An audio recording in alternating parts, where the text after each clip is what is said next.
Hey, so if you're like me, you're probably brand new to making a podcast and probably have no clue where to start and probably don't have the equipment to do so. But let me tell you something. There is an app that will allow you to create your podcast and actually give you the tools that you need to make it. It's called Anchor. It's free to use and you can download it right to your phone or your computer. And Anchor will also help you distribute your podcast so it can be heard on places like Spotify, Apple Podcasts, and many more. You can also make money from your podcast with no minimum listenership, and it has everything you need to make a podcast in one place. So if you're looking to use your voice to speak to something that you are passionate about or something that makes your heart sing, download the Anchor app or go to anchor.fm to get started. And you can download Anchor from wherever apps are sold.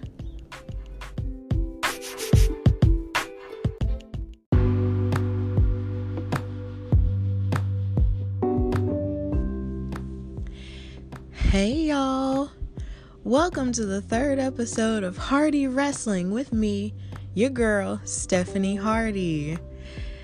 For those who are listening to this third episode and have listened to the other two, thank you for listening and for being supportive of this podcast.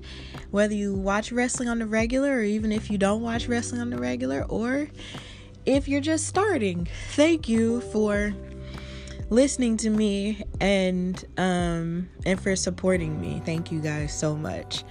So today I'm going to be talking about, of course, news and gossip. You're going to have your wrestling fan story time, which is very special considering it's involving something that's near and dear to my heart, which is Black History Month, and dealing in how a wrestler this week sort of helped me to tap into some feelings in wrestling that I do have, but basically just brought them to the forefront a little bit more. And then we're going to talk about what happened on all of these shows. This might be a little bit longer. This episode might be a little bit longer simply because of the fact that along with the 3 regular shows with Raw, Smackdown, and NXT had a pay-per-view this past Sunday called NXT Takeover Portland. And I'm going to be going through that along with the NXT episode that happened this Wednesday after that event, along with Raw and Smackdown. So without further ado, let's get started.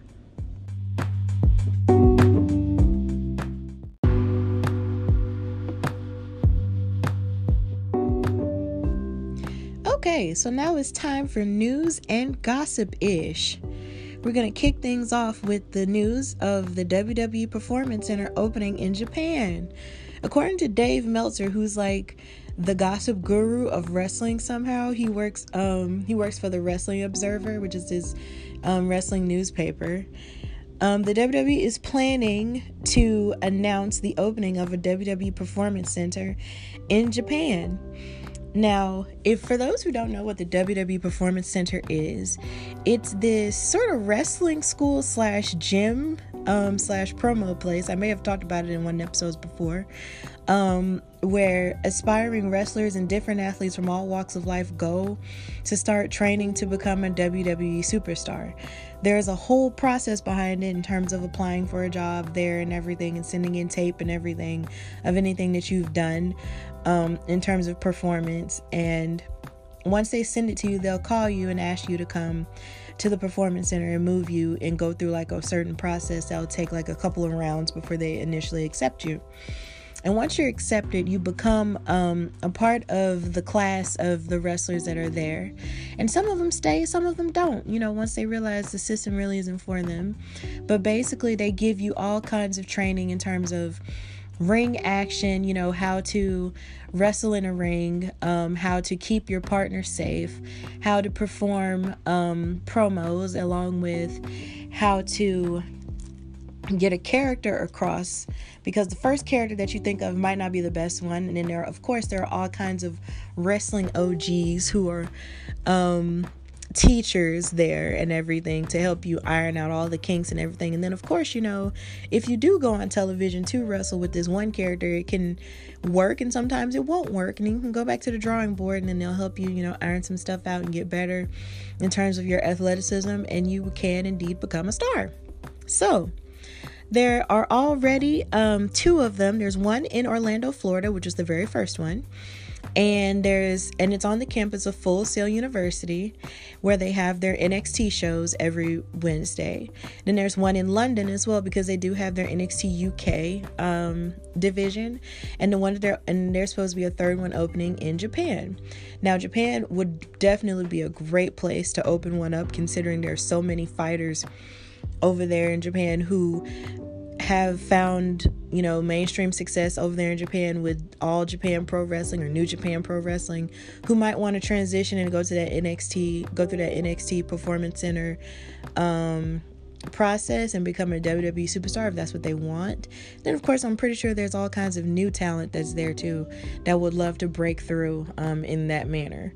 So there's no word yet on when they'll be making that announcement, but I'm pretty sure it'll probably be like maybe earlier, like still probably in this part of this year or maybe in the summer. So be on the lookout for that. And another piece of news and gossip-ish that we have is involving AJ Styles. He's rumored to be fighting The Undertaker at this year's WrestleMania.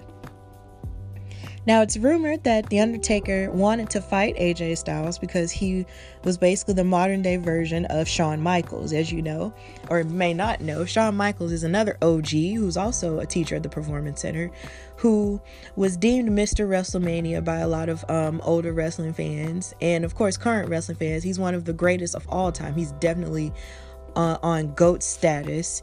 And he retired out of WrestleMania as well, fighting against The Undertaker. They fought 2 times.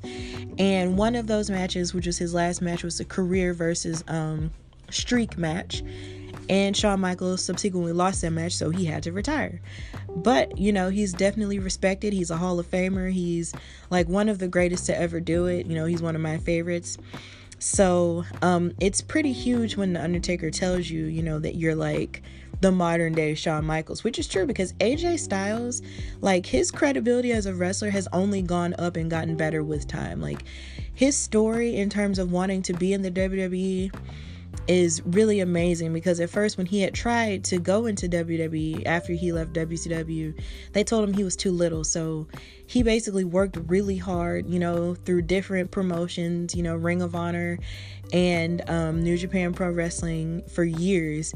And then he came to the WWE and decided to, and basically made a huge name for himself. And he has done wonders since then. And for someone to be I'm not exactly sure what his age is, but for someone to be as old as he is and for him to be in the type of shape that he's in and having the matches that he's having, it's like amazing. And at WrestleMania, he has already fought people like Shane McMahon, even though he's not technically a wrestler, but Shane McMahon, he's one of the McMahons, so they love to get in the ring and scrap. Shinsuke Nakamura, who was one of his older rivals in New Japan Pro Wrestling, and Randy Orton. So I'm pretty sure that if he were to fight The Undertaker, that would be probably one of the best matches that might happen on the card, but we'll see. But I do feel some type of way about The Undertaker still trying to fight at WrestleMania, not because I don't have a huge amount of respect for him, but just because of the fact that he's getting older and he doesn't move as quickly as he used to. And sometimes I feel like, when they bring wrestlers back like that, who aren't necessarily in their prime anymore, for the sake of nostalgia, I feel like it's almost painful to watch. But we'll see what'll happen from that, because also AJ Styles did name drop The Undertaker in a series of legends that he mentioned on Monday Night Raw. So hey, who knows what'll happen. Also in news and gossip-ish, we have the Bella twins and how they've been announced as the new Hall of Famers for the class of 2020, along with Batista and the NWO. Now, it was a lot of controversy early this week where a lot of people on Twitter, had broke the news, I guess you could say, even though it wasn't really confirmed just yet, that the Bella twins had been rumored to be in the Hall of Fame this year. And a lot of people had a lot of stuff to say. It was almost split down the middle. It's like you had a bunch of fans saying that they felt like the Bella twins didn't deserve it based off of so many things, because they felt like there were other women like Victoria or, anyone else or Mickie James or anyone else who could have gotten in there first before them. And really, they've only been retired for almost a year or maybe two, depending on which twin you're talking about. I think Bree's been retired for 2 years, and I think Nikki hasn't even been retired for a full year just yet. And a lot of people just took offense to it, and it was just kind of sad because they also feel like, oh, well, they're part of the Divas era, they don't deserve to be in the Hall of Fame. And then, of course, there are a lot of people who feel very strongly about them, being in the Hall of Fame and saying that they do deserve to be in the Hall of Fame simply because of the fact that these women have worked incredibly hard to get to where they are now. You can't really say that the Bella twins are not a brand and have not grown, and have not brought different eyes to the wrestling business, because of their branding, due to their reality shows and due to any other deals that they might have, or movies or whatever. You can't really say that they don't deserve it, but there are some people like me who are in the middle. I feel like it's too soon for them to be inducted into the Hall of Fame, but I'm not going to sit here and disparage them either, because that's one thing I'm never going to do. I'm never going to disparage these women and their success, because that's just not a thing that I subscribe to at all. So congratulations to them, and I'm happy that they have gotten to this point in their careers where they can relax, have their babies, get married and all of that stuff, and go into the Hall of Fame and be legendary. So that would be cool. I can't wait to hear their speeches. And then also in news and gossip-ish, we have The Rock going to the Performance Center to coach the different students. On the WWE Performance Center YouTube page, they shared a video of him, about a 2-minute video of him, talking about what it felt like to go to the Performance Center and have like a little bit of a coaching session, because he is a busy man. So he took some time out to go to Florida and coach some of the NXT superstars that you see on television, and also his daughter Simone Johnson, who is now signed with WWE. And he talked about seeing the hunger in their eyes and seeing how they have a thirst for knowledge and only want to gain more and more knowledge for the wrestling business. And he said that it seemed very familiar, considering he had it when he was first starting out. And he said he considered it an honor to actually be there, to actually teach them. So that was really heartwarming to see. It was almost like, and then to see him coaching Simone, it almost felt like looking at footage of Kobe coaching Gigi. And I know it's still kind of hard to talk about, but kind of looking at those old videos of Kobe coaching Gigi, and it was just like, man, like, that's so sweet. So that was really cool. And also in news, we have the Smackdown Women's Championship match in Saudi Arabia that's going to be happening at WWE Super Showdown this coming Thursday, between Naomi and Bayley. Now, this match will be the first women's championship match to ever take place in Saudi Arabia. And it's a huge deal, considering only last year, near the end of last year, the women were able to participate in the first match. It was Natalya versus Lacey Evans. They were able to wrestle in the first wrestling match ever held in Saudi Arabia. And it was a huge deal for, equality in that country. And it was a huge deal for the WWE to be able to hold that. So now this time, since, on SmackDown Live yesterday, Naomi fought Carmella for the number 1 contendership for the SmackDown Women's title, and Naomi came out victorious, and I'm going to talk more about that. And so now she's going to be facing Bayley for the SmackDown Women's Championship in Saudi Arabia as Super Showdown. Now, you can watch it on the WWE Network if you want, but you can also look at, I'm pretty sure after the event is over, they're going to have clips on YouTube that you can watch for free, unless, if you don't want to go through the whole subscription process, even though you do get the first month free or whatever. But, if you don't want to go through that, then just, wait to watch it on YouTube or something. So that historic event is coming up. And that's pretty much it for news and gossip. So now we're going to move forward into my special story time.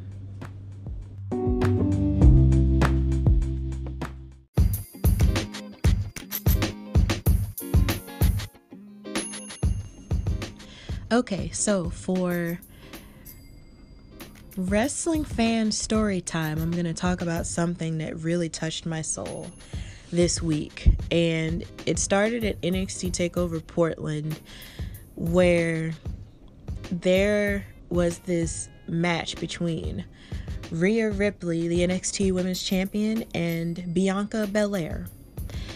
And this match was very highly anticipated, for several reasons, because these women are very powerful, and it was just set to be a really good match. So everybody was really excited about it and the hype surrounding it. But I'm going to talk about the part that really resonated with me the deepest.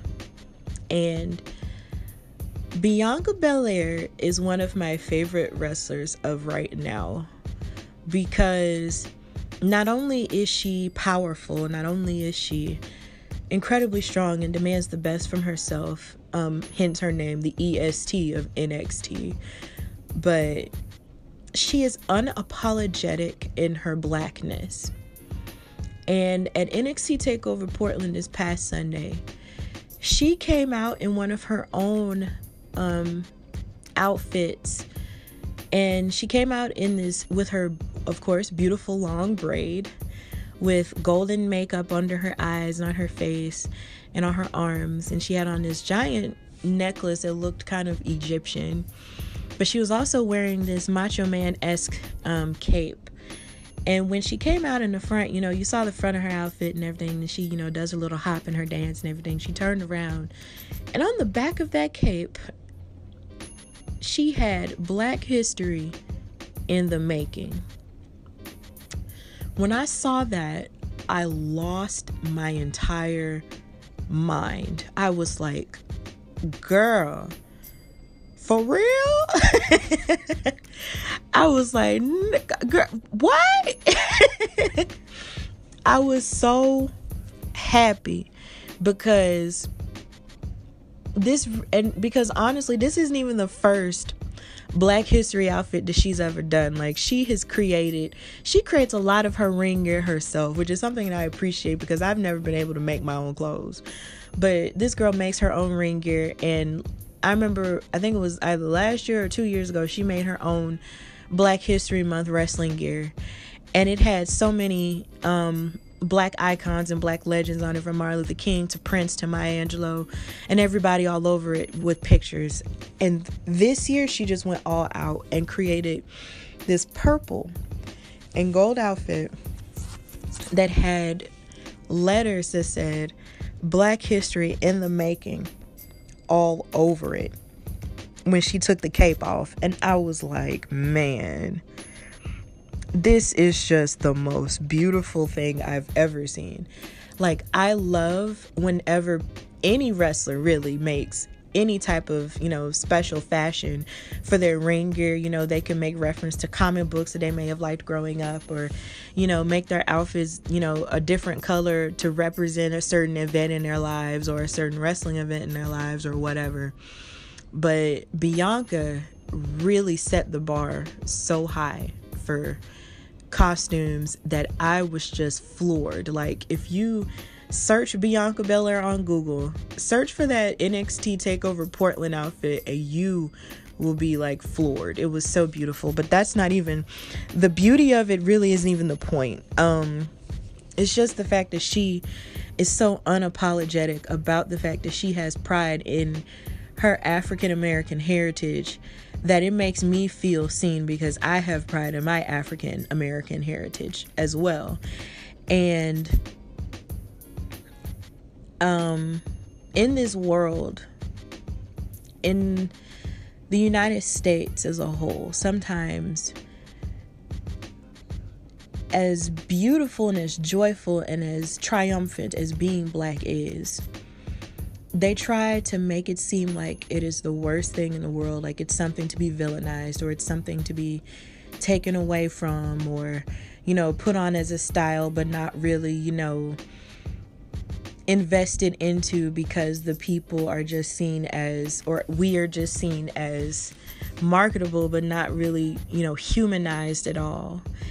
And they consider it's almost like in the United States, it's almost like if you're black, it's like, oh, you're cool, but you're only cool when we say you're cool. And then once we get through, we'll just throw you away and pretend like you're nothing. And during this month, which is Black History Month, it's like we take this time out to really we do it all year long, honestly, but this month is specifically created for us to, take some time to celebrate our culture and celebrate the contributions that we have made in spite of everything that we have been through, to celebrate the fact that we still love and we still, worship, we still create, and we still make good in the world regardless of all the crap that's going on. And it's just during this month, it was absolutely beautiful to see that representation come forth in wrestling on that day. And that's not even to say that there aren't any black wrestlers in the WWE, because there have been plenty over the years. From Rocky Johnson, who is The Rock's father, and Tony Atlas, who were the first African-American tag team champions, to Jacqueline, who was, a multiple time women's champion during the 90s, and Jazz, who was like a black female women's champion during the 2000s, and Alicia Fox, who was the first Black Divas champion. And of course, you have Kofi Kingston last year and how he became the first African-born WWE champion. And of course, you have The Rock, who has done everything that he has done, with his Black and Samoan heritage. And you have Naomi, who was the first Black woman to win a championship out of WrestleMania in Florida a couple years ago. It's just so much Black history within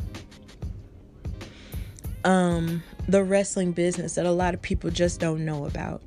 And then of course you have the New Day, who as a group with Kofi Kingston, Big E, and Xavier Woods, they have set the bar so high for tag team wrestling and also for character work as a whole, because the way that they portray blackness is not a monolith. Because I have to be truthful, even in WWE, sometimes some of the characters that they have given to African American wrestlers have been stereotypical and have been kind of gross. But when you have people like Bianca Bel Air, Naomi, and the New Day, who are showing that blackness is not a monolith, it makes you walk with a little bit of pride in knowing that this that this company is evolving in such a way that they're allowing for these wrestlers to show that black people are not just, characterized, or shouldn't just be characterized on television as thugs and criminals, or, just happy dancing, clapping, preachers, or all that, or whatever. Like, we can like video games, we can like all kinds of nerdy things like the Golden Girls and stuff like that, and still be just as black. Like, we can like Stevie Wonder and like all kinds of rock music and still be just as black. You can be like Bianca Belair and swing your hair everywhere and wear giant hoop earrings and still be just as black. You can dance around like Naomi and still be just as black, as anything else. And it is just the most amazing thing to watch Bianca Belair and her rise, because she didn't necessarily want to be a wrestler at first.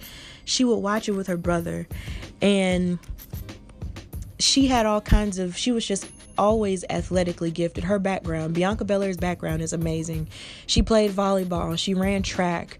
Like, in high school, like, she transferred to the University of Tennessee to run track and, under a scholarship. And then she participated in CrossFit for a long time before she was discovered by Mark Henry, another African-American legend in the WWE, who saw her and discovered her and got her hooked up to the WWE Performance Center. Like, even in the Performance Center, they have like the Performance Center Combine competition, where they have all the wrestlers in the Performance Center like do all kinds of fitness contests, and she has won the contest for at least 3 years in a row. because she can lift at least over 400 pounds. This is how strong this woman is.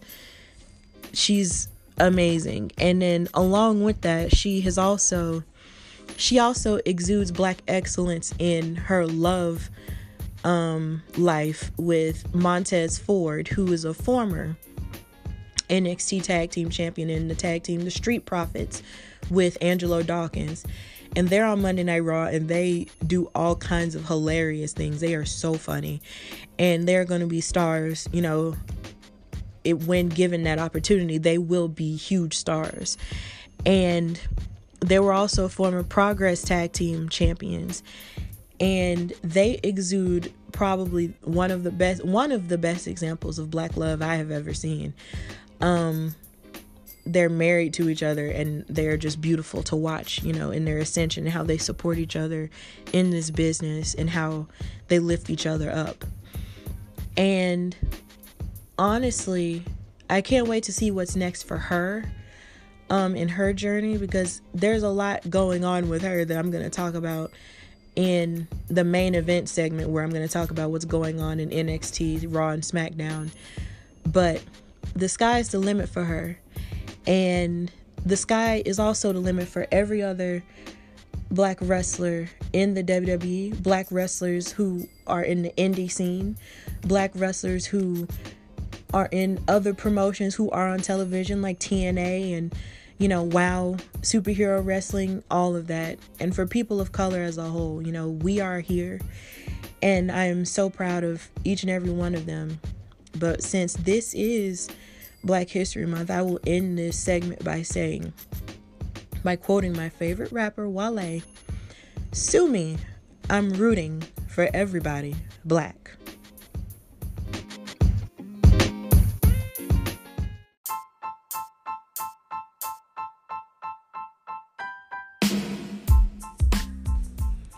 All right, so we've reached the main event, where I talk about everything that happened this week in wrestling on the shows. So we're going to start with NXT Takeover Portland, held in Portland, Oregon. Our commentators were Mauro Ranallo, who is like the GOAT right now, Hall of Famer Beth Phoenix, and Nigel McGuinness. So we're going to start with the women, because a lot happened. So we had the very first women's street fight in NXT between Dakota Kai and Tegan Nox, who were once best friends, but now they're not. They're fighting each other, and it was a doozy. Tegan Nox came out, you know, and did her entrance, and while she was doing her entrance, Dakota Kai attacked her from behind. And the rules of this match is basically the fight can take place in any part of the arena, but they seriously have to be pinned 1, 2, 3 in the ring. So it's like you can beat somebody up like near the announcer's table or whatever, but you have to put them back in the ring in order to get that 1, 2, 3 count. So objects can also be used, and tools can also be used, like a chain, a chair, a table, you know, all that crazy stuff. So as you can imagine, probably a lot happened in this scenario. Former best friends killing each other.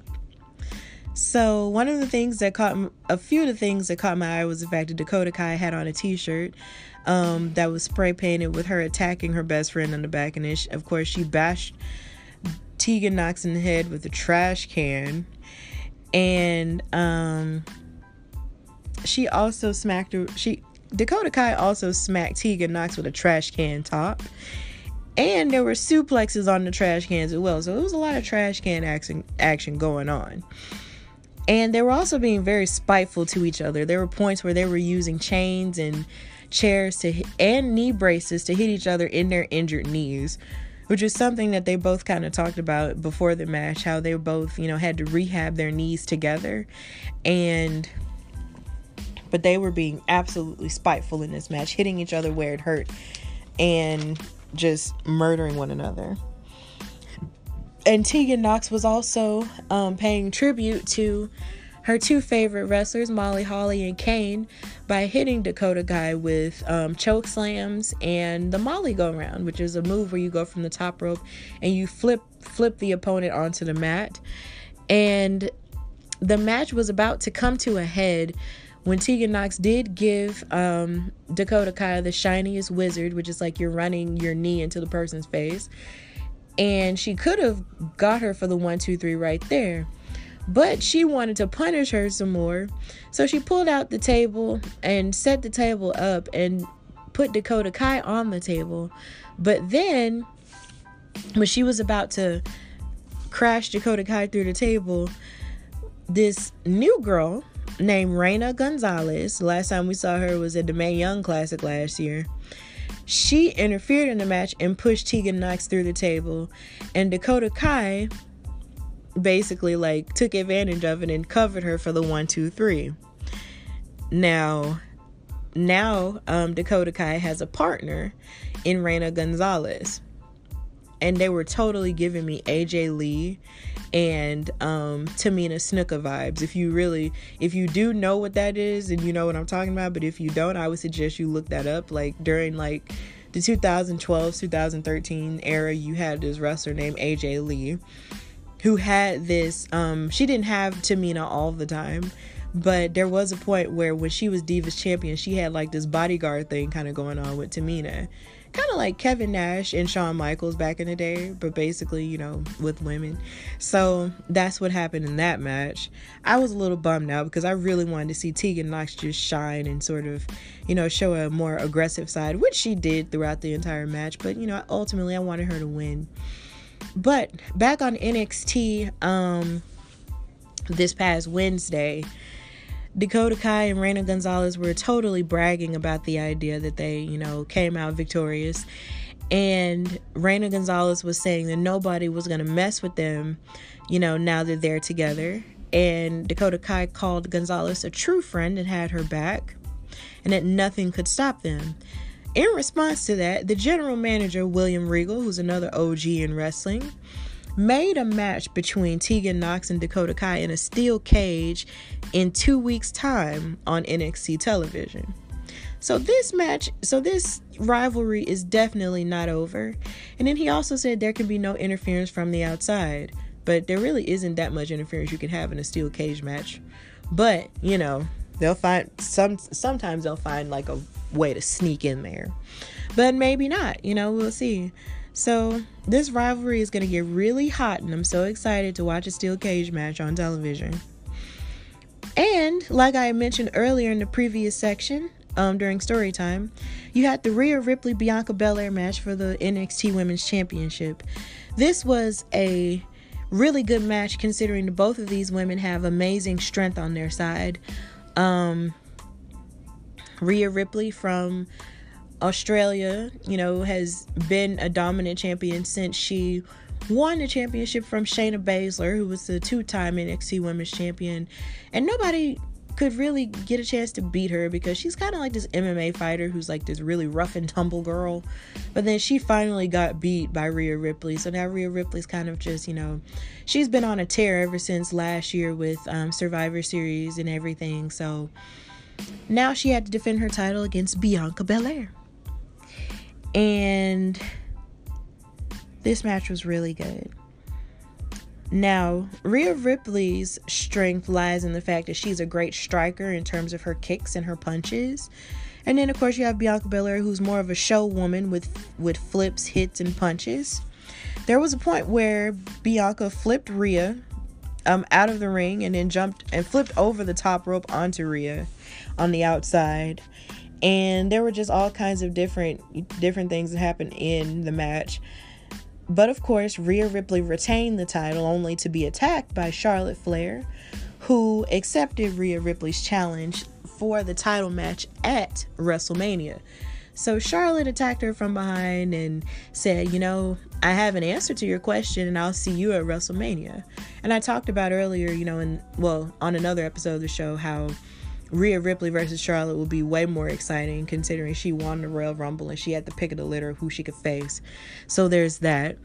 But another intriguing thing that Charlotte Flair did while she was on her way out was attack Bianca Belair, and basically like she kind of like did the thing with her foot where you're kind of scraping dirt back on the other person after she attacked her. And that made me kind of think, well, maybe there's going to be a rivalry between those two, and maybe they'll add Bianca Belair to said WrestleMania match. But breaking news happened today, and Charlotte Flair is actually going to NXT for the first time in years to fight Bianca Belair, since Bianca Belair Wednesday challenged Charlotte Flair during the match between Chelsea Green and Kaden Carter. Basically interrupted the match like Kanye West style, and was all like, yo, I'm gonna let y'all finish, but Charlotte Flair attacked me, and that's not cool. That's not what she said, but she said, Charlotte, since you want to attack me, I don't care what show I have to go on, but I want to fight you. And she was just saying, and I'm going to whoop that A word. So she basically interrupted a whole match just to say that, and it was really funny. So that's what's going to happen with that. And also on the women's side with the Kaden Carter Chelsea Green match, Chelsea Green was, I guess, re-debuting with her Robert Stone and the Robert Stone brand or whatever, with her representation with this dude in a suit. And it was a rematch from their match from like 2 weeks ago, and Kaden Carter beat her, and then Chelsea was like, no, like it was a fluke and all of that, because Kaden won by roll up. And this match was pretty good for the most part. So Chelsea won. So I don't know if that rivalry is going to continue to go on, or if she's going to fight someone else or what. But I'm pretty glad that Chelsea Green is finding her way in NXT, because she had been in the wrestling business for years. She had been in TNA. She was in WWE kind of before, but that was before they were really taking the women incredibly seriously. So yeah, I'm happy for her, and I'm ready to see more of what Kaden Carter has to offer. So there's that part. And now we're going to get to the NXT men in Portland. The first men's match that happened on the card was Keith Lee versus Dominik Dijakovic for the NXT North American Championship. Now, of course, since I love fashion, Keith Lee kind of came out in his regular gear, but then there was some special gear that Dominik Dijakovic came out with, and he had posted on Instagram before, but he came out wearing this sweatshirt with two half pictures of Kobe Bryant and Gigi Bryant on the front of it. And he was wearing it because because he stated, during this whole Kobe Bryant tragedy thing, was the fact that since he has a 13-year-old daughter, one of the things that stood out to him was the bond that Kobe and Gigi had. So he wore that sweatshirt in honor of them, which I felt like was a nice touch. And again, all prayers and thoughts go out to the Bryant family and every other family that was that has to deal with that tragedy firsthand. So one of the greatest parts about watching these two wrestle, even though they've wrestled a lot, and I'll talk about that later, is the agility shown between the both of them, considering the fact that they are both really large men. These men have to be about 6 foot tall, and you have Keith Lee, who has the build of a lineman, and he used to play football, so that makes a lot of sense, and also played basketball too. And then you have Dominik Dijakovic, who looks like the second coming of Drago from Rocky 4.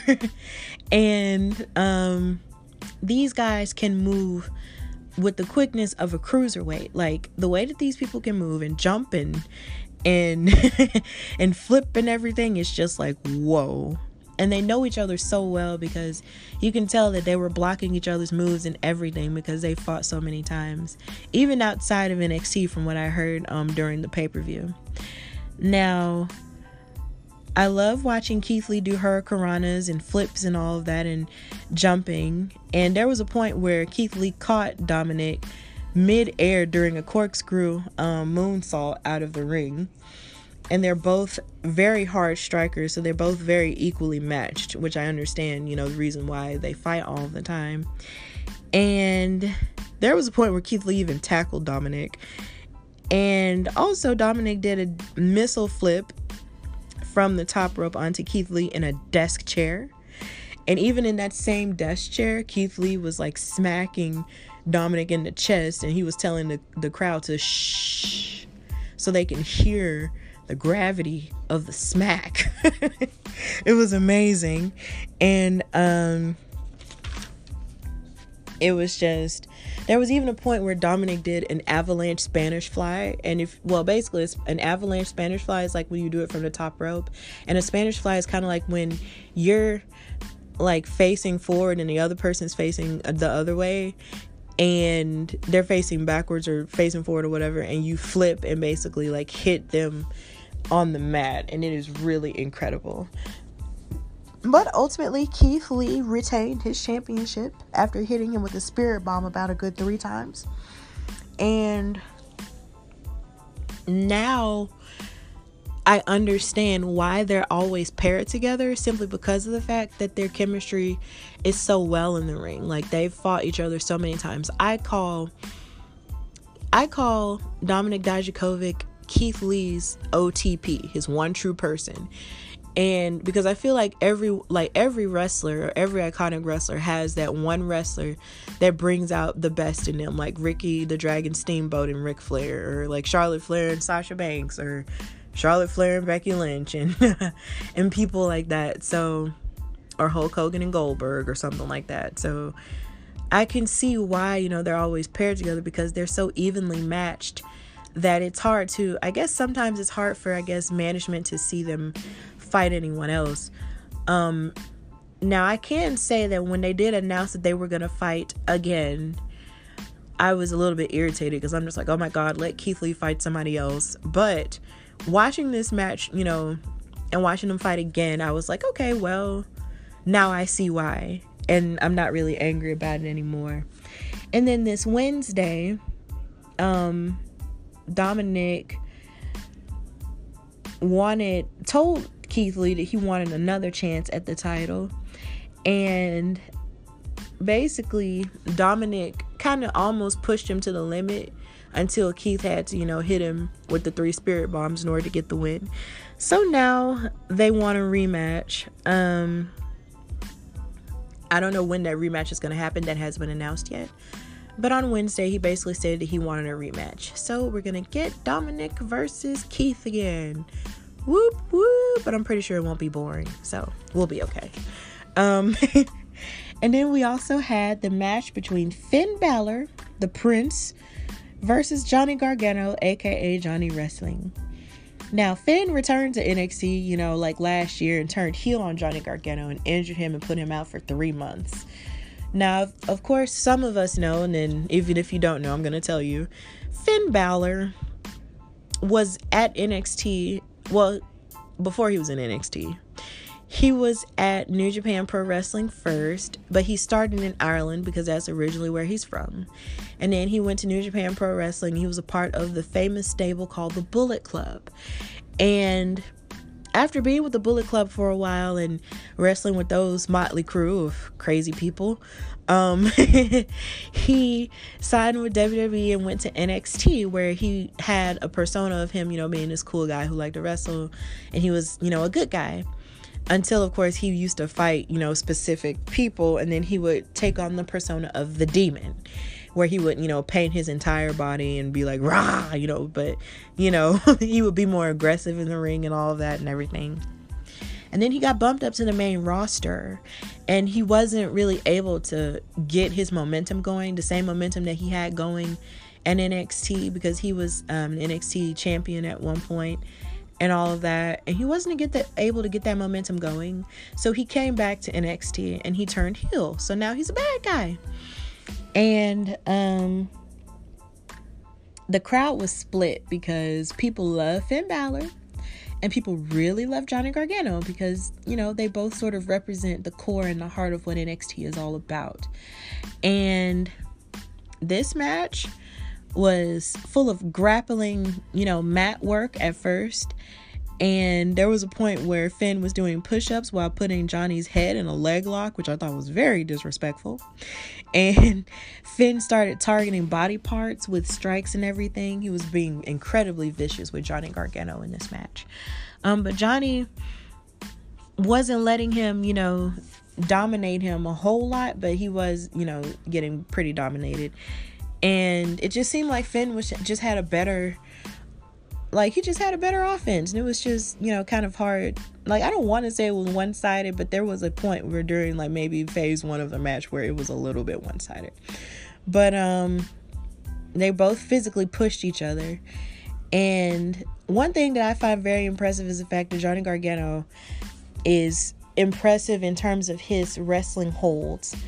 And there was a point where he did an impressive transition into the Gargano escape, which is kind of like a crossface, except it's not. And I don't know how to explain it. Like, my boyfriend is better at explaining wrestling holds than I am. But yeah, like, he is really good at transitioning other people's moves into his own moves. And there was a point where Balor had kicked Johnny Gargano off the table with the Johnny Woo kick, and he won the match with a coup de grace where he jumps from the top rope and stomps on a person's chest and does the 1916 DDT. So Finn Balor won, and it made Johnny Gargano go to a dark place, and we're going to talk about that dark place later. So the next match was Matt Riddle and Pete Dunne, the Broserweights, versus Kyle O'Reilly and Bobby Fish of the Undisputed Era for the NXT Tag Team Championships. And Matt Riddle and Pete Dunne did not start as a tag team initially. They're both solo superstars. Matt Riddle, is this MMA fighter who transitioned into wrestling very quickly. And Pete Dunne is this wrestler from the UK. And he was able to fight in the UK division. He was probably the most dominant UK champion they had for a long time. He was champion for almost a year, or at least over a year. And they both came together to participate in this tag team tournament called the Dusty Rhodes Tag Team Classic in honor of the American Dream, Dusty Rhodes, who was a beautiful OG who's sadly no longer with us, but they named the Tag Team Wrestling Classic after him. They won the tournament, which basically gave them a guaranteed chance at the NXT Tag Team Championship. So, I have one question. How much fish could Bobby Fish fry if Bobby Fish could fry fish? That's a joke. And it's also on a t-shirt that they're selling on shop.com. It's a joke that Matt Riddle came up with, considering the guy's name is Bobby Fish. So, hey, there's that. And the Broserweights were wearing matching orange trunks. Now, I will say this, though. One of the most amazing parts of watching Pete Dunne wrestle is the fact that his specialty is joint manipulation. He likes to take your fingers and take your toes and take your knee and your arm and manipulate it to move in such a way that it's not supposed to move and possibly break it. And that's amazing to see, even though it's kind of gross, but at the same time, you're just like, ooh, what is he going to do? And the offense that the Undisputed Era's tag team had, O'Reilly and Fish, is like, they love to kick you in different body parts and all of the above. And the thing about them is the fact they're a well-oiled tag team machine. They'll attack different body parts at the same time. It's like you're getting a flurry of attacks from two people on one person. And that was kind of rough to watch, because they did that to Pete Dunne at one point, and it was just like, God dang, give him a chance to breathe. But, and of course, Matt Riddle, he is a great athlete, but it's almost like, along with being a great athlete, he has amazing charisma. Like, he is so funny. Like, he's funny for no reason. And there was a point during the match where the chemistry between Riddle and Dunne was a little off, because they kept hitting each other, spearing each other. And I was just like, guys, get it together. And I thought for sure that O'Reilly and Fish were going to retain, but they pulled it together and they wound up winning the match. So now Pete Dunne and Matt Riddle are now your new NXT Tag Team Champions. And I would also like to point out that the Broserweights came out with a golf cart. And one of the funniest parts about them being a tag team is the fact that Matt Riddle is so excited and he loves Pete Dunne. But Pete is kind of like sitting there with this face like, I'm really not in the mood for any of this. Like, it's almost like you have an overly excited person who's like, yeah, we're going to do this thing. And then you have this one person who's friends with the overly excited person. They're there to support them, but they're just not here for it. Like, blah. But, but they're really funny together, and I'm glad that they're able to have this run. Now, on Wednesday, they came out and talked about their victory, and they had apparently partied so hard that they almost didn't make it back. And then, as it turns out, they also took the Dusty Cup that they won for the tournament, and he apparently partied too much, and he was suspended for 30 days due to the wellness policy. And Pete Dunne mentioned that their golf court got impounded while they were out partying. So, they are just goofy together, and I just can't wait to see what else they do. And it was the first championship that Matt Riddle had ever won in NXT, period. So, you know, the sky's the limit for him. So that was fantastic. And now we've made it to the last match of the night, which was Adam Cole, baby, versus Tommaso Ciampa for the NXT Championship. Now, Tommaso Ciampa had a chip on his shoulder because he was the NXT champion, and he had to give that championship up due to an injury he had on his neck. And he was out for like 7 months. And fun fact, whenever the wrestlers get injured, most of the time they send the wrestlers down here to Birmingham to St. Vincent's Hospital, to the Andrews Sports Medicine Clinic, so they can get surgery and get like way better, and then they rehab, and then they, you know, go on to go back to the WWE to do whatever it is that they, you know, were meant to do. And sometimes they'll be out for 6 months, 7 months, sometimes a year. So don't ever let anybody tell you wrestling isn't real, because it is. These injuries can be very serious. Sometimes these people can get injured to the point to where they're out for, like I said, a year. And sometimes they can be injured and never come back to wrestle again. So don't ever let anybody tell you wrestling's fake. Fun fact. But anyway, Ciampa wanted his championship back. So when Ciampa came to the ring for this match, the fans were chanting at him and calling him a psycho killer, which I guess you could say is true, because he's kind of like this rough looking dude, and it's like when he's relentless about something, he kind of comes off as a stalker, like, I'm gonna get you back, and he calls the NXT championship Goldie like it's his girlfriend or something. So he's relentless about it. But Adam Cole is not gonna give the championship back, you know, lightly like that. He's like, Adam Cole feels like he's the greatest NXT champion that's ever, you know, lived. And he just doesn't want to give it up that easily, because that's his baby. So you got one Goldie baby and these two men fighting over it. What are we going to do? So a lot of their ring awareness and mat wrestling shone through here, and they weren't afraid to fight outside of the ring at all.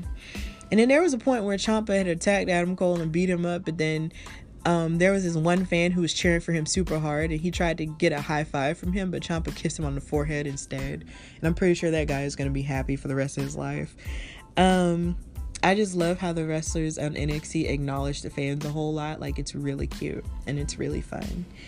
And there was a point where Adam Cole even flipped Tommaso Ciampa backwards to make his head/neck hit the broadcast table. And there was a point where they thought that this match was over because of it. It was bad. So there was that part. And then there was a point where Adam Cole kept attacking the back of the neck to damage his nerves. And that was pretty bad. And they did power bombs on tables. Like, it was crazy. And then there was a point where even the Undisputed Era members, Kyle O'Reilly, Bobby Fish, and Roderick Strong, came out to try to distract the referee so Adam Cole could cheat and try to, you know, get the win that way. But Ciampa wasn't having it. He kicked out like multiple times. And then, of course, Adam Cole kicked out of his moves multiple times. So it was just, you know, it was just a lot until finally there was a point when the referee got knocked out of the ring, and Tommaso Ciampa thought he was going to take the NXT title and hit Adam Cole upside the head with it.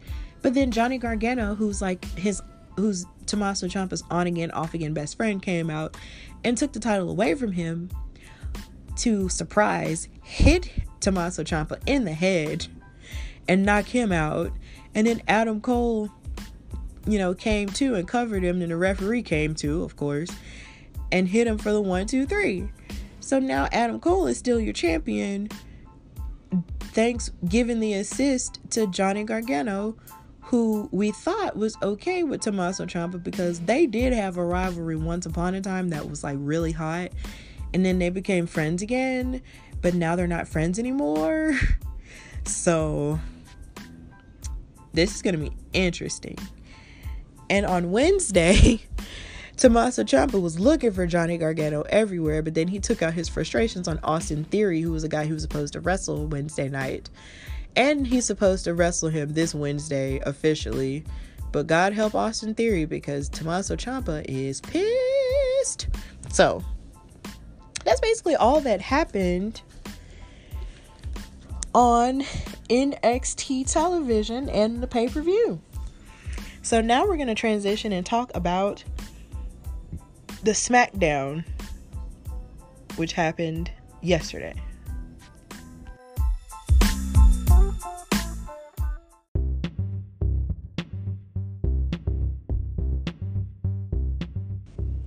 Alright, so now we're going to talk about the Smackdown women.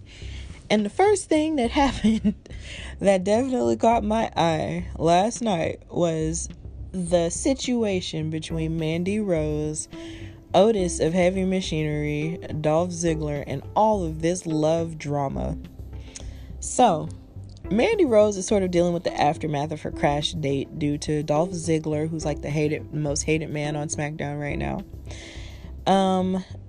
During the backstage segment, Tucker, who's like Otis's best friend in the tag team with them, spoke up and basically defended Otis and called him the sweetest man he had ever known, and talked about everything he did for the date, how he got like new clothes and even mentioned new underwear, which I thought was funny, and how he combed his hair for the date and everything, and how Mandy basically broke his heart and how he wouldn't leave the hotel room and how he was just sad. And he was basically calling Mandy out for lying to him and all of that. But Mandy was looking lost because Tucker said that someone had texted Otis as Mandy Rose, saying that she would be late. But Mandy was looking completely lost because she was just like, I didn't text him saying that I was going to be late. And Sonya Deville kind of just brushed it off or whatever. And she also said that she was telling Sonya Deville, who's like her best friend in a tag team with her, that she actually was looking forward to dating Otis and not really dating Dolph Ziggler. And when Dolph Ziggler tried to push up on her, last year, in the late part of last year, she was like, I'm not interested in you. And he stomped on the cake that Otis gave her, which I felt like was really rude. But in life, you have dudes like Dolph Ziggler who thinks they're too pretty for anyone to say no to them. But hey, whatever, she said no. And she was just looking lost last night because she was just like, who, would, text from her phone and say that she was going to be late and lie. But then Sonya brushed it off and basically said, it's okay because Dolph seems like more Mandy Rose's type anyway. And that sounded so bad considering the fact that you're her best friend and you're supposed to know what type of dudes that she would actually like. And for you to sort of base that off of the stereotype of her character as opposed to really knowing who she really is as a person just sounds like a bad friend. So, along with that came the idea that she took a ride offered by Dolph, which I found very shady because I'm just like, why are you taking rides from a dude who literally crashed your date that you were supposed to have? But okay. And then Otis had saw it like backstage and he was sitting there looking all kinds of disheveled. I felt so sad for him because I'm just sitting here like, Now, there are two directions they can go with this storyline. Number one, they can make Otis like just be heartbroken and sad about it and make us feel sorry for him. Or number two, they could make him come off as like some psycho stalker dude, and I really hope they don't do that. I really hope they won't make him like a psycho stalker dude who's just heartbroken and saying, "You broke my heart, Mandy, blah blah blah." Like, I don't want that. I just want it to stay like a love story where Mandy will eventually say her feelings and then they'll become a thing, and I'll be so happy, like, yay, I'm a romantic. Anyway, so another women's segment that happened during Smackdown was a moment of bliss with the Bella twins. Now, a moment of bliss is like this talk show, kind of like in the put you in the mind of Ms. TV, or the VIP Lounge with MVP, or Piper's Pit with Roddy Piper, rest in peace. And this is like a talk show thing. So Alexa Bliss has this show, and she has the Bella twins as guests. So of course the Bella twins are visibly pregnant and they announced that they would be the new inductees for the WWE Hall of Fame, with Batista and the founding members of the NWO, involving Scott Hall, Kevin Nash, X-Pac, and the wrestling racist formerly known as Hulk Hogan. Now, Smackdown was in Arizona, which is where the Bella twins are from. They're from Phoenix and Glendale. So, of course, everybody in the crowd was like, yay, hometown girls in the Hall of Fame, woo. And they were thanking their fans, the Bella Army and all of the above, for helping them get to this point in their careers where they were able to do as much as they've been able to do. And then afterward, you had Bree's husband, who is Daniel Bryan, who's also a wrestler in his own right, come out with their daughter, Birdie Jo, to celebrate with them as he was running to his match, later on. And I thought that was a really nice moment. So there was that part. And then also you had Lacey Evans do an interview with Renee Young and talk about the reasons why she stopped being a bully on television, because she was in a feud with Sasha Banks and Bayley, who were basically like trashing her and trashing her daughter, Summer. And she realized how bad it was, that she was calling people nasties and being a bully and everything. And she also declared her intentions for the SmackDown Women's Elimination Chamber match. Now, for those who don't know what an Elimination Chamber match is, it's kind of like a modified cage match where you have, I believe, 6 pods in there, like 6 glass pods for 6 women. And they all sort of wait for a specific time to come out and fight a person in the ring, and basically whoever gets eliminated in the match and incapacitated and gets eliminated in the match, they keep getting eliminated until there's 2 people left, and then once those 2 people are left, they fight until one person wins. And once that one person wins, they gain the number 1 contendership for whatever title that they're fighting for in that match. So these SmackDown women will be fighting for a number 1 contendership to be for a SmackDown Women's title match at WrestleMania. So there's that. And the Raw women have their own Elimination Chamber match too, but I'll discuss that later in the Raw segment. So after that, we also, in the women's division, we had Naomi versus Carmella for the number 1 contendership for Bayley's SmackDown Women's title match at Super Showdown in Saudi Arabia this Thursday. So it started out with wrestling holds, which was very different for the both of them, because they usually start off, these women sort of are very high-flying, kicking type girls. So it was really nice to see them do like mat wrestling type stuff and wrestling holds. And Bayley was sitting out there watching the match, but then she was trying to distract them both. And it was very it just wasn't working. So the referee decided to eject her. And I was so glad, because her being distracting to them was just not going to work for me. It was just annoying. So after a back and forth with submissions and all kinds of body slams and everything, Naomi won. And Carmella was kind of sad about it, you can tell, but then they finally did show respect to one another, and then Naomi had tears in her eyes when she won, because she had been gone for a while. So for her to have this opportunity to face Bayley in such a historic match in Saudi Arabia, probably meant the world to her. And I loved her outfit with her afro puff. Yeah.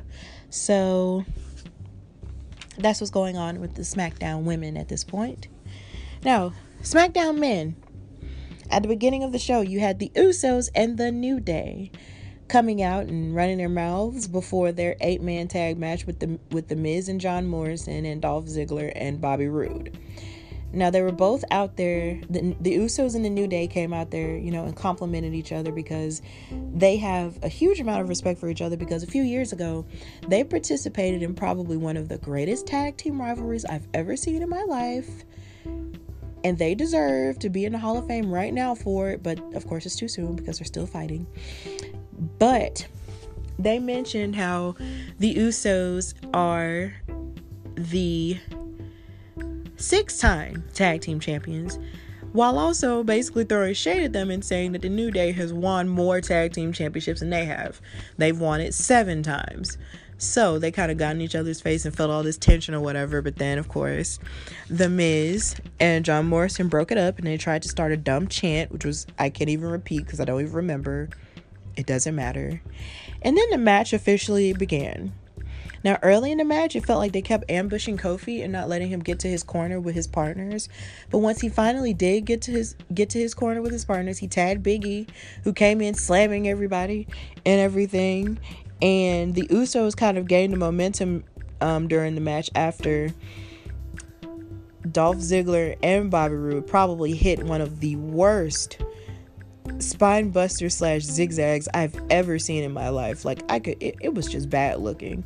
But after that, basically the Usos had covered Bobby Roode for the 1, 2, 3, and they won.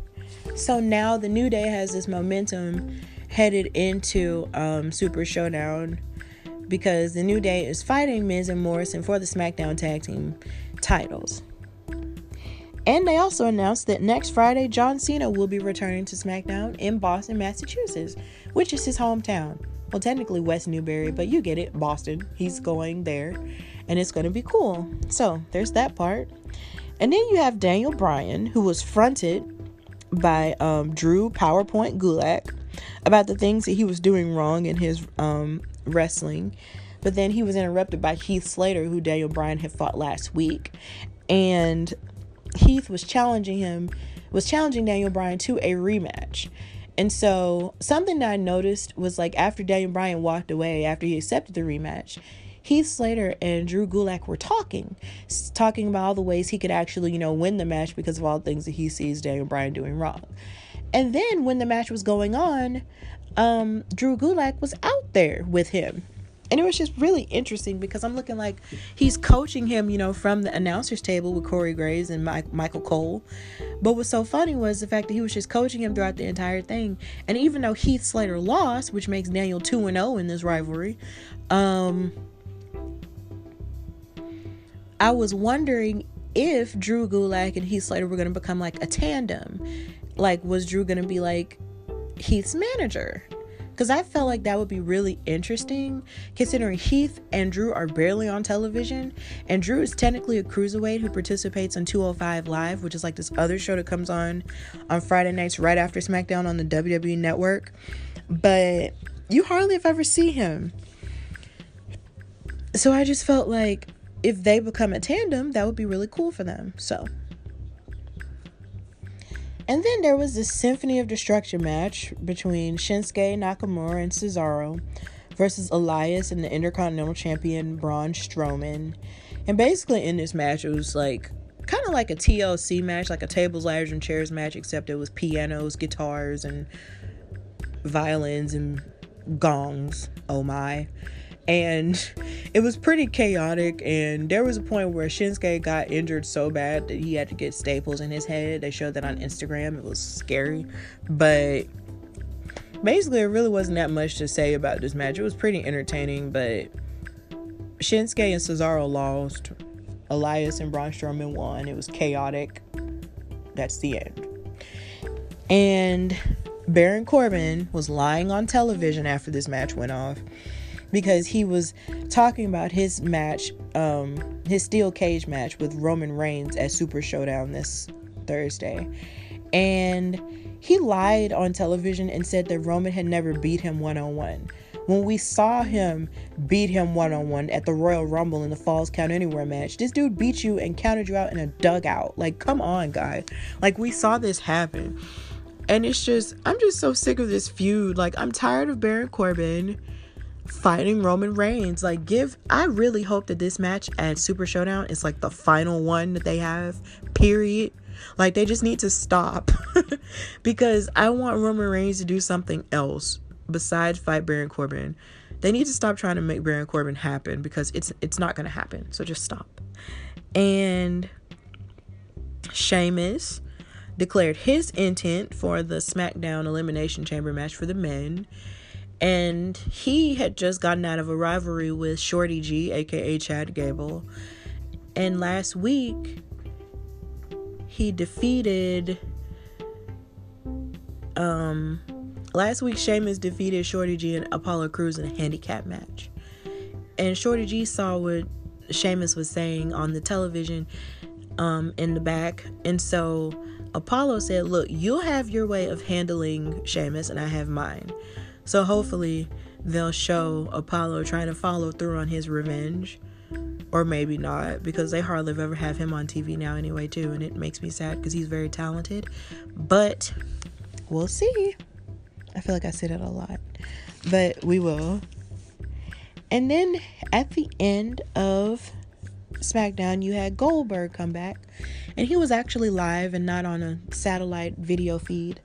He came back and he was talking about how good it was to be back. And he did, of course, the classic Goldberg entrance with security backstage, and he came in with the fireworks and all of that. And he was talking about how good it was to be back, but then he was interrupted by Bray Wyatt and the Firefly Funhouse. And Bray was introducing Goldberg to all the characters of the Firefly Funhouse, which is kind of designed like a kid's show, like Mr. Rogers, except creepier. And then he said, I want to introduce you to the Fiend. And so Goldberg kind of peeped his card and knew what was going to happen.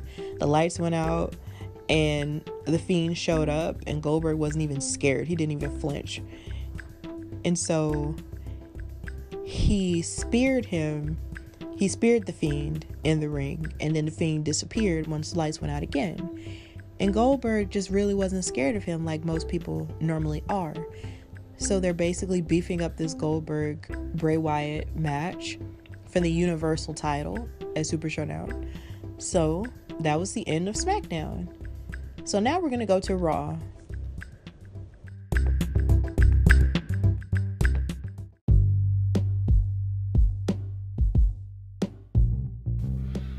All right, our last segment of the night, Raw with the women. Now, first on the agenda, Charlotte Flair was dressed in black and gold, ironically, which is the colors of NXT.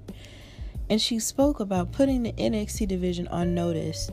Well, not on notice, but on the map with the 4 horsewomen who were Becky Lynch, Sasha Banks, and Bayley, and how they had to build that division from the ground up to make it what it is now. And she was calling Rhea Ripley entitled for coming on Raw, and she didn't even address Bianca Bel Air. That's how much she feels like she's an afterthought, y'all. So this was her basically addressing the WWE Universe after the events of NXT Takeover in Portland the Sunday before. And Raw comes on Monday, so just to give you some context. So she was all woo, and then she left. So now with the Raw Elimination Chamber match with the women, those participants were announced before the show came on. And that will be Asuka, who's also a women's tag team champion with Kairi Sane, who are part of the Kabuki Warriors tag team. And she'll be going up against Liv Morgan and Ruby Riott and Sarah Logan, who were once best friends, but now they're not a tandem anymore. And they're also going against Natalya and Shayna Baszler for #1 contendership for the Raw Women's title at WrestleMania. So that's going to be exciting, to say the least. And then also with the women, you had Becky Lynch, the Raw Women's Champion, who was also the longest reigning Raw Women's Champion, come out to the ring with her title and a paper bag with money in it. And she stated that the money was going to be a down payment on the fine that she'll have to pay for beating up Shayna incredibly bad. Now, like I said earlier, Shayna Baszler was this very dominant champion who came from an MMA background, and she addressed this during this segment. She said that she basically said on the Titantron, which is the giant screen that they have in the arena, and she said that she has the advantage in the Elimination Chamber match because she was birthed as a fighter in the cage, which is true. And she told Becky that she would, quote unquote, tear the ish out of her. And she literally said the word ish on national television. When I tell y'all I was shook at that part, I was like, what? Like, my whole upper body was like, like, it just went backwards. Like, I couldn't believe it. Like, whoa, she just said the S word on national television. Whoa. But yeah, that is going to be an interesting rivalry if they book it correctly, because honestly, Becky has been on a tear and beating everyone, and as wonderful as it's been to see Becky Lynch sort of rise and become this amazing dominant woman, I think it's time for someone to test her, and Shayna Baszler is the right person. Also, in dumb women's news, Lana thought that Zelina Vega and Angel Garza were dating. Ma'am, no. Anyway, then there was a match between Kairi Sane, one half of the women's tag team champions, against Natalya. And something that I feel like has been happening on Raw with kind of like the mid-card women's division, it's been kind of the same matches over and over again. And of course, Asuka was out there with her, but it makes me kind of upset that you have these women's tag matches, like not these women's tag matches, but you have the women's tag team champions not fighting against actual tag teams. And you literally have Nikki and Alexa over on Smackdown, and you also have like the Iconics, who we never see on television anymore, and they could have a rivalry for the tag titles. And you also have Mandy and Sonya, but it's just like you won't have them fight for the titles at all. And it's just kind of like, yo, like, what's the point of even having these titles on here if you're not going to have these girls fight for it? And on Raw, they always seem to book Asuka and Kairi to fight in singles competition, and it's just kind of pointless and it's kind of dumb. But it was nice to see Kairi sort of wrestle again. And of course, you know, Kairi wound up winning the match and everything, and she won the match by count out because they knocked Natalya out of the ring, and she didn't get back in the ring, so she won via count out. But there was a component of the match that kind of irritated me, was basically one of the announcers, Jerry the King Lawler, who's like an OG and a Hall of Famer himself. And it seemed like during the show, and he's done this kind of like, I'm pretty sure he's done this more than once, but Monday night, when Kairi Sane and Asuka were out there, he seemed to have an issue commentating about them without making comments about their Asian heritage. And it just made me feel some type of way. As a person who wants equality for all races, it made me feel some type of way, because he was making all kinds of problematic comments. And number one, the first comment he made was basically about not understanding a word they were saying. Even though sometimes they do speak in English, you can still tell that the Japanese accent is still there, but they're very capable of speaking in English. But he just kept saying, I can understand them, and all this other stuff. And then he also mentioned Asian food and said that Kairi Sane's face looked like she had ate bad sushi. And I'm just like, this is 2020. We should not be making comments about Asian people involving food or involving the fact that they speak two languages and you can't understand one of them. Like, it is just the worst thing, and it's not a good look for a person of European descent to sit up there and talk about Asian people and particularly Asian women, with the type of stuff that he was saying. And I'm wondering if the people on the commentary table feel some type of way about it, or do they just ignore it? And I don't know if it's just me, but it's just something that does kind of bother me. It's just gross. Like, grow up. And then also Liv Morgan declared her intention for the Raw Elimination Chamber match, and stating that she wants to move forward and not worry about Ruby Riott, because Ruby did attack her once she did return about 3 weeks ago. So she was moving forward with that. So now we have the Raw men, and there was a lot going on with the Raw men. Good Lord.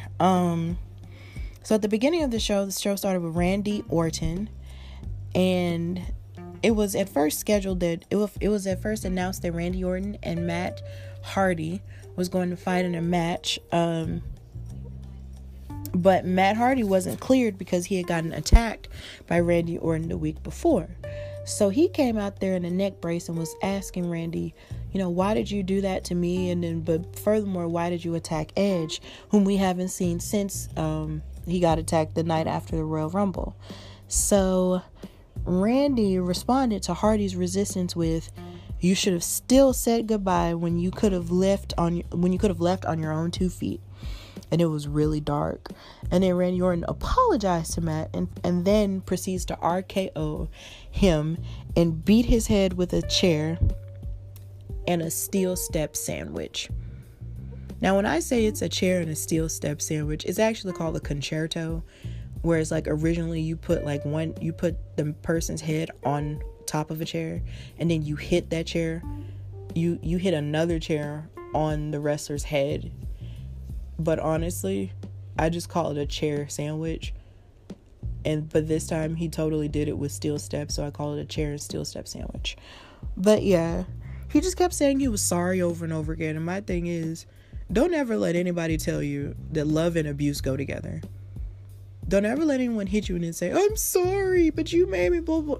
Don't let that happen. Anyway, so after that happened, you had a match between Eric Rowan and Aleister Black. And Eric Rowan actually matched Aleister Black's quick strikes with pure power. And it was definitely an interesting match to see, with Rowan being the first person probably on the main roster to block the Black Mass, which is a giant kick that Aleister Black likes to do. And it just seemed like they were kind of evenly matched in it. But of course, Aleister Black came out with the win with 2 Black Masses across his head.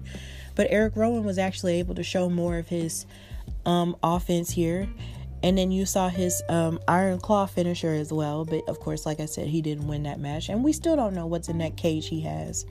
He carries a cage out to the ring covered with potato sack, but yet we seriously don't know what is in that thing. And I think they might have just forgotten about it.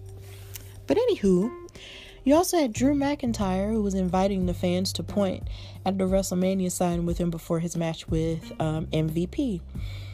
And he was interrupted by Paul Heyman, who's the spokesperson and the advocate for Brock Lesnar. And he was beefing up Brock Lesnar to basically say, "Oh, well, Drew, you don't stand a chance against Brock Lesnar in WrestleMania because, you're just not good enough," and all this other stuff. And then he was beefing up MVP before he came out.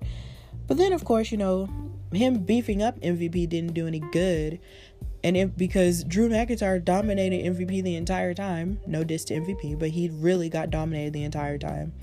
And then he hit him with the Claymore kick and won the match. So there's that.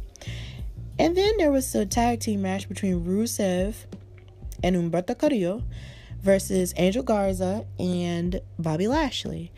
And there was a lot of power and strength lifting mixed with Lucha Cruiserweight background. And it was amazing to see the Cruiserweights kind of just go back and forth with each other with their Lucha background and stuff. And something that's irritated me about the storyline that Angel Garza has on Monday Night Raw is the fact that he's saying he's a ladies' man.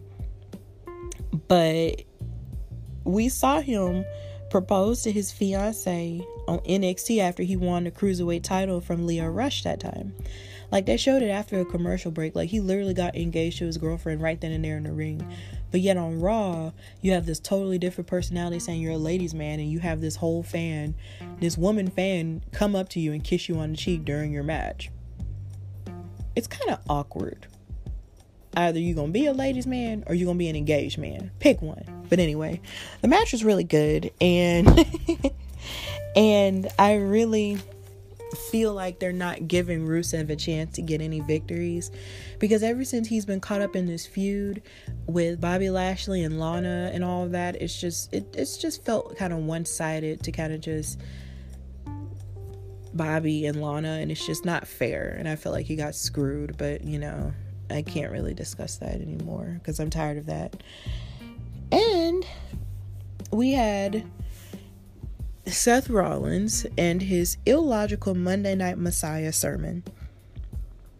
And in this sermon, he was talking about fans and their fickleness because we turned on him and everything, and defeating Kevin Owens and starting a second phase of his plan to sort of be the saving grace of Raw and whatever. But one of the funniest parts of the whole segment was when this woman in the audience had this sign that said, "The Monday Night Messiah, not my Jesus." And I felt the same way, because I'm just like, it's almost like he's walking around pretending like he's supposed to be Jesus or whatever. But it's just like, son, you are not. So please stop it. And then my dad made this incredibly funny joke where he said Seth Rollins was going to bust hell wide open. And I think that's one of the funniest images that anybody could have ever came up with. Because seriously, how bad do you have to be to bust hell wide open? To just bust it open? Like, what? Anyway. And I believe he was interrupted by Kevin Owens and the Viking Raiders during that time. And then they started a match, which happened at the end of the show. So, and of course, Ricochet is going on his, winning streak, because he's supposed to be fighting Brock Lesnar for the WWE Championship at Super Showdown Thursday, and he beat Carl Anderson of the original club with AJ Styles, who came back for the first time since the Royal Rumble, and Luke Gallows. And of course, this is where AJ Styles was talking about facing any legend that he wanted to face because he felt like he could beat them and all of the above, and where he mentioned The Undertaker, like I mentioned in News and Gossip. So there's that. And the main event involved Kevin Owens and Viking Raiders versus Buddy Murphy and the AOP. And this was kind of like a repeat of the matches they've been having over the past couple of weeks. So I've said a lot about them fighting before, so I don't think I'm going to really repeat it. It was basically the standard athleticism that you would come to expect from these guys, who are really huge, but yet they move with incredible quickness. And there was a point where I think Seth tried to cheat and everything, but then after the match was over and after Buddy Murphy and the AOP won, they were starting to, I think, ambush them. But then the Street Profits came out to defend them, and Montez Ford hit probably one of the best frog splashes I've ever seen in terms of airtime. And it was great. So that's pretty much all that happened on the men's side for Monday Night Raw. Now I'm going to end the show with my final thoughts.